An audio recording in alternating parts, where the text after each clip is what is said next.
ओम नमो भगवते वासुदेवाय नमः। नमस्कार दोस्तों, आप समस्त श्रोतागण का आपके YouTube चैनल जीवन अमृत पर हार्दिक अभिनंदन है। आप सभी का दिन शुभ और मंगलमय हो। इसके पहले की वीडियो देखने के लिए आप सबका बहुत बहुत धन्यवाद। आज की वीडियो में आप श्रवण करेंगे कार्तिक महात्म्य कथा का 19वां अध्याय। पृथ्वी बोले, हे महाराज, आपने इतिहास सहित अति आश्चर्य करने वाले तुलसी का महात्मा और व्रत वर्णन किया है, सो मैंने भी भली भांति श्रवण किया है। कार्तिक व्रत करने वाले पुरुष का फल आपने कहा, अब फिर महात्म्य भी कहिए, और यह व्रत पहले किसने और कैसे किया, यह सब वर्णन कीजिए। नारद जी बोले, सव्यांचल पर्वत पर करवीरपुर नामक नगर में धर्मज्ञ धर्मदत्त नाम से प्रसिद्ध एक ब्राह्मण रहता था। वह सदा विष्णु जी का ही व्रत करने वाला, निरंतर विष्णु पूजा में तत्पर, 12 अक्षर मंत्र के जप में निष्ठावान था तथा अभ्यागतों का सेवक भी था। एक समय वह कार्तिक महीने में पहर भर रात्रि रहते हरि जागरण के निमित्त हरि मंदिर को गया। हरि के पूजन की सामग्री लेकर वह ब्राह्मण जा ही रहा था। इसी समय एक भयंकर राक्षसी को देखा। उसे देखकर वह भय से घबरा गया और उसके अंग कांपने लगे। भय के मारे उस ब्राह्मण ने पूजा की सामग्री और पूजा के निमित्त लिए हुए जल से उस राक्षसी को मारा। हरि का स्मरण करके तुलसी युक्त जल से मारने के कारण उस राक्षसी का जो स्मरण सब पाप नष्ट हो गए। इसके बाद पहले जन्म के कर्मों के परिपाक से उत्पन्न अपनी दशा हुई। हे ब्राह्मण, अतएव मैं कैसे उत्तम गति को प्राप्त हूँ। नारद जी बोले कि भली भांति प्रणाम करके उसने कहा, अपने कर्म को कहती हुई कलाहर कर वो देखकर वह ब्राह्मण विस्मित होकर बोला। धर्मदत्त बोला, किस कर्म के फल से तू ऐसी दशा को प्राप्त हुई थी? तू कहाँ की है, कौन है, कैसा तेरा शील है, और सो सब कुछ मुझे बताओ। कलहा बोला, हे महाराज, सौराष्ट्र नगर में भिक्षु नाम का एक ब्राह्मण था। मैं उसकी स्त्री थी। कलहा मेरा नाम था और मैं बहुत ही निष्ठुर थी। मैंने कभी वचन से भी भर्ता का शुभ नहीं किया और कभी मीठा अन्न खाने को नहीं दिया। मैं सदा पति को धोखा देती रही। मुझ कलहा से जब वह ब्राह्मण उद्विग्न हो गया, तब उसने दूसरी स्त्री को ब्याहने का विचार किया। तब मैं विष खाकर प्राण तज मृत्यु को प्राप्त हुई और यम के दूत मुझे बांधकर मारते हुए यमलोक ले गए। यमराज ने मुझे देखकर चित्रगुप्त से पूछा। यम बोले, हे चित्रगुप्त, इसने ऐसा क्या काम किया है, सो देखो। इसने भला या बुरा जो कर्म किया हो उसी का फल पावे। कलहा बोली। तब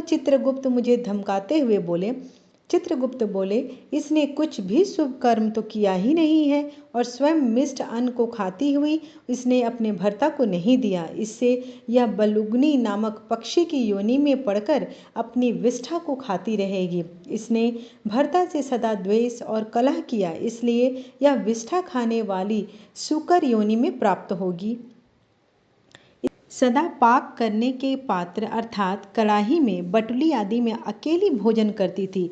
इससे अपने उत्पन्न हुए बच्चों को खाने वाली बिल्ली की योनि को प्राप्त होगी। इसने भर्ता के ऊपर विष खाकर आत्मघात किया, इसलिए यह अति निंदित प्रेत शरीर में स्थित रहे। यह तुम्हारे दूतों द्वारा मरु देश में पहुँचाने योग्य है। वहाँ प्रेत शरीर में स्थित यह बहुत काल पर्यंत रहे। फिर अशुभ कार्य करने वाली कलहा बोली, तदनुसार मैं 500 वर्ष से प्रेत योनि में क्षुधा पिपासा से पीड़ित और अपने कर्म से सदा दुख युक्त होकर रही। क्षुधा पिपासा से पीड़ित मैं एक वैश्य के शरीर में प्रवेश करके दक्षिण दिशा में कृष्णा और वेणी इन दोनों नदियों के संगम पर आई। जब उनके तट पर पहुंची, तभी शिव तथा विष्णु के गणों ने मुझे उसके शरीर से दूर कर दिया।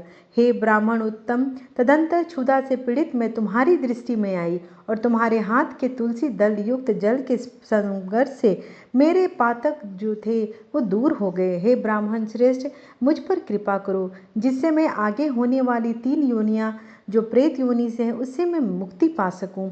इस प्रकार कलहा के वचन सुनकर और पूर्व के कर्म फल से उत्पन्न उसकी ग्लानि देखकर उसने उत्पन्न कृपा से चलायमान चित्तवृत्ति वाला वह ब्राह्मण बहुत देर तक सोचकर दुख से वह यह वचन बोला।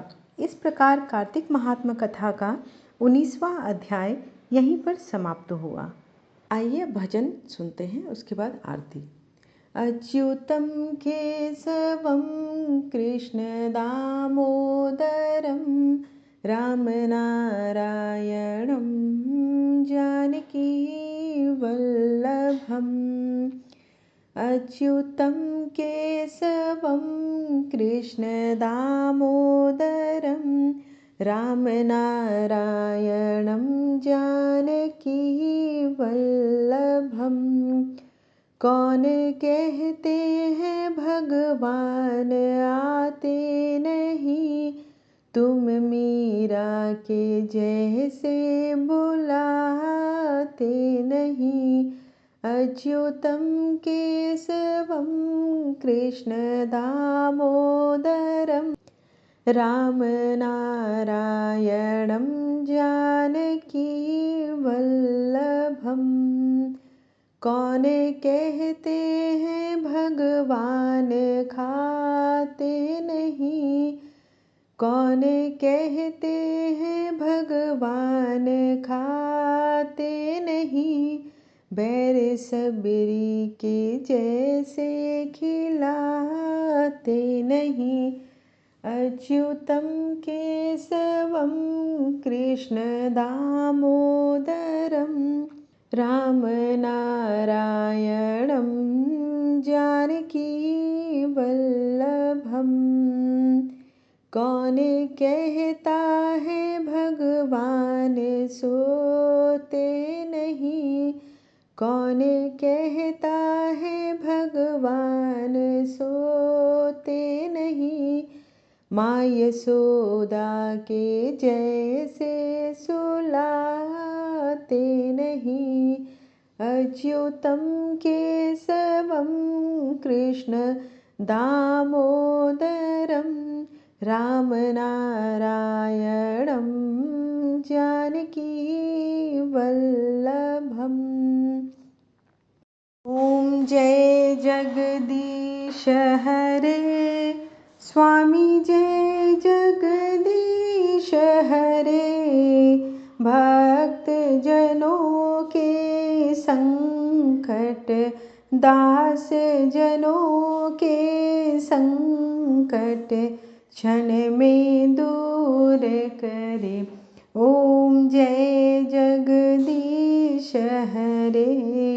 जो ध्यावे फल पावे, दुख बिन से मन का सुख सम घर आवे।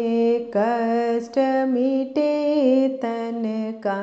ओम जय जगदीश हरे।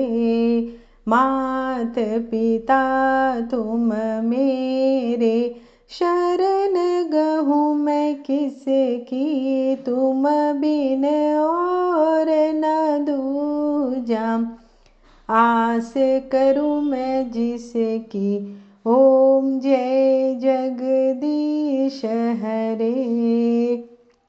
पार ब्रह्म परमेश्वर तुम पूर्ण परमात्मा, तुम अंतर्यामी।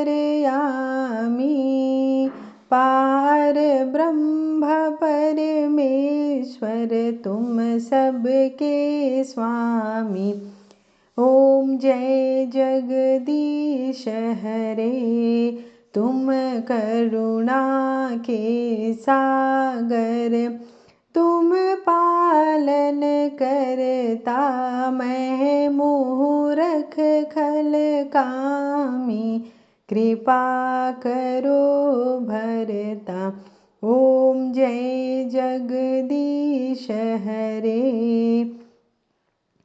तुम हो एक अगोचर, सबके प्राणपति। किस विधि मिलूं दया मैं, तुमको मैं कुमति। ओम जय जगदीश हरे। दिन बंधु दुख हरता, तुम ठाकुर मेरे। अपने हाथ हाथ उठाओ, अपनी शरण लगाओ। ओम जय जगदीश हरे, विषय विकार मिटाओ, पाप हरो देवा, श्रद्धा भक्ति बढ़ाओ, संतन की सेवा। ओम जय जगदीश हरे, स्वामी जय जगदीश हरे।